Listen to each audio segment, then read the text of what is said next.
ഖത്തറെടുക്കുന്ന ഏത് തീരുമാനത്തിനും ഒപ്പമുണ്ടാകുമെന്ന് ആവർത്തിച്ച് Saudi Arabia. Israel ആക്രമണത്തിന് പിന്നാലെ ഖത്തർ നടത്തുന്ന നീക്കങ്ങളെ സൗദിയും പിന്തുണയ്ക്കും. സൗദി ഷൂറ കൗൺസിൽ യോഗത്തിൽ സൗദി കിരീടാവകാശി ഇക്കാര്യം ആവർത്തിച്ചു. സൗദിയുമായി ബന്ധം സ്ഥാപിക്കാനുള്ള ഇസ്രായേൽ നീക്കവും പുതിയ സംഭവത്തോടെ വൈകും. ദോഹക്ക് നേരെ നടന്ന ആക്രമണത്തിന് പിന്നാലെ GCC രാജ്യങ്ങൾ ഒന്നടങ്കം ഖത്തറിന് പിന്തുണ പ്രഖ്യാപിച്ചിരുന്നു. ഇസ്രായേലിനെതിരെ നടപടിക്കായി ഖത്തർ ശ്രമം തുടരുന്നതിനിടെയാണ് സൗദി പിന്തുണ ആവർത്തിച്ചത്. ഖത്തർ എടുക്കുന്ന ഏത് തീരുമാനത്തിനൊപ്പവും സൗദി ഉണ്ടാകുമെന്ന് കിരീടാവകാശി മുഹമ്മദ് ബിൻ സൽമാൻ രാജകുമാരൻ ഷൂറ കൗൺസിൽ യോഗത്തിൽ ആവർത്തിച്ചു.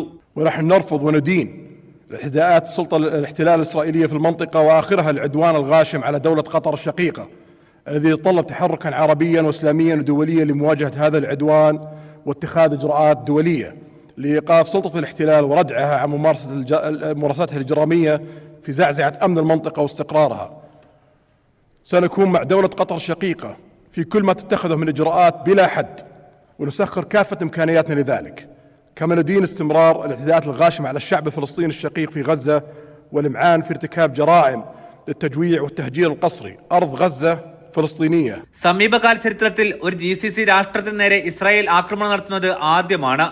ഇസ്രായേലുമായി നയതന്ത്ര ബന്ധത്തിലേക്ക് പോകാനിരുന്ന സൗദി അറേബ്യ ഇക്കാര്യത്തിൽ നിന്നും നേരത്തെ പിറകോട്ട് പോയിരുന്നു. പുതിയ സംഭവവികാസങ്ങളോടെ ഇസ്രായേലിന് സൗദിയുമായുള്ള ബന്ധം സ്ഥാപിക്കലും വെല്ലുവിളിയാകും.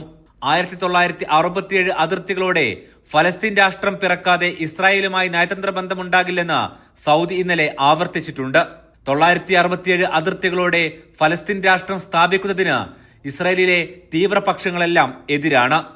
Aftab Rahman, media 1, Riyadh.